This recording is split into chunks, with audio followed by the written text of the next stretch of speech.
Before we get into talking about marine protected areas in detail, it is worth it to spend some time talking about other effective area-based conservation measures, also known as OACMs, as they are commonly used in the marine realm, and we will be hearing a lot about them this week. Let's start by making the distinction between a protected area and an OACM. A protected area, as defined by the IUCN, is an area that is clearly defined, recognized, dedicated, and managed through legal or other effective means in order to achieve the long-term conservation of nature and its associated ecosystem services and cultural values. In other words, biodiversity conservation is the primary objective of a protected area. As we have been talking about throughout this course, protected areas like national parks, wilderness areas, and nature reserves are a mainstay of biodiversity conservation. The global biodiversity conservation targets like the Aichi targets and 30% by 2030 leave a lot of room for individual nations to define exactly what constitutes a protected area in order to allow for cultural differences in land management to be accounted for. However, there are some minimum standards that a protected area must meet, and the IUCN has defined 6 basic categories of protected areas, which are outlined here. Under this categorization, protected areas range from strict nature reserves where human visitation, use, and impacts are all controlled and strictly limited in order to ensure the protection of conservation values, national parks where environmental protection occurs in tandem with spiritual, scientific, educational, and recreational opportunities, and sustainable use areas where conservation occurs alongside low-level, non-industrial resource use. The IUCN, with the support of governments and conservation organizations from around the world, introduced the concept of an OACM in order to recognize the importance of areas outside of the formal protected areas network to the conservation of biodiversity. Appropriately recognizing, reporting, and supporting these areas is important in the context of biodiversity loss and climate change.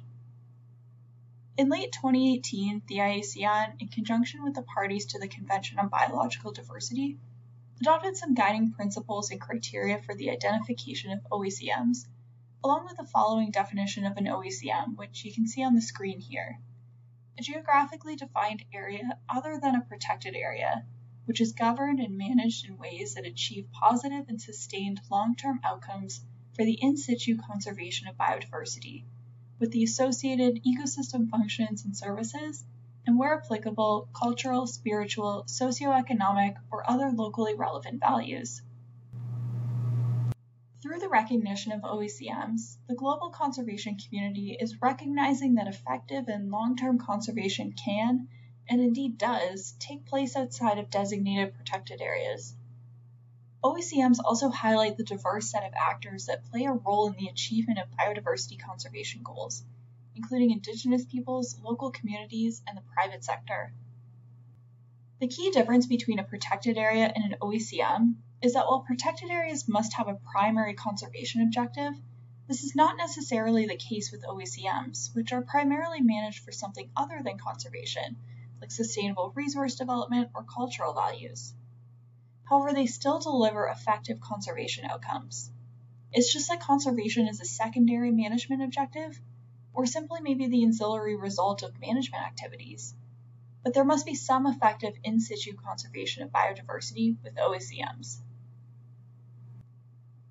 Based on this definition of an OACM, there are 4 key criteria that an area must meet in order to be considered an OACM. First, it cannot be currently recognized as a protected area. OACMs and protected areas are mutually exclusive classifications at any point in time, though they both have value to biodiversity conservation. An OACM also may become a recognized protected area at some point in the future. If, for example, nature conservation becomes the primary management objective, and the relevant governing authority requests its recognition. Second, the area must be governed and managed.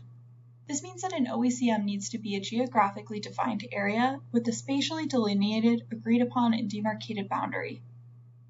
By governed, we mean that the area needs to be under the authority of some specified entity or combination of entities like a government, indigenous nation, local community, or private individual, organization, or company. Like with protected areas, any recognition or reporting of OECMs governed by Indigenous peoples or local communities should be based on their self-identification through free, prior, and informed consent.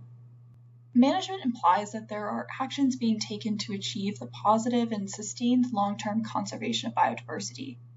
Though, as we talked about a minute ago, conservation does not need to be the primary management objective of an OECM. Third, and related to the management of an OECM, is that they must achieve a sustained and effective contribution to the in situ conservation of biodiversity. In other words, there needs to be positive outcomes for biodiversity conservation in the area.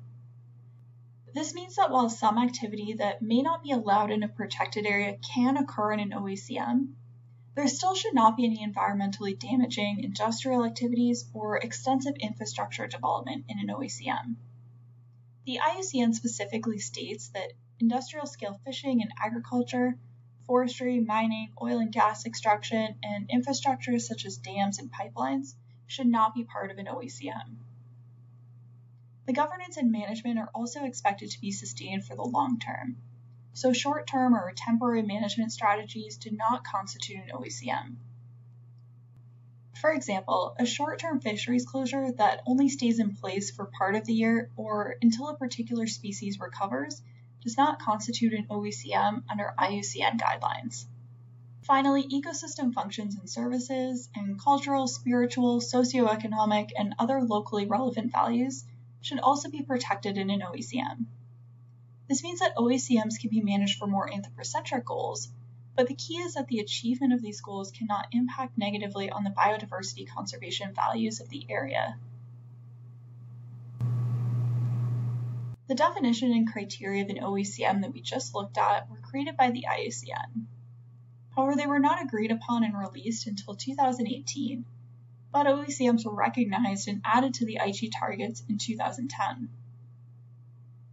During the 8 years between the inclusion of OECMs in global conservation targets and their definition, there was some confusion in the global conservation community as to what exactly constitutes an OECM.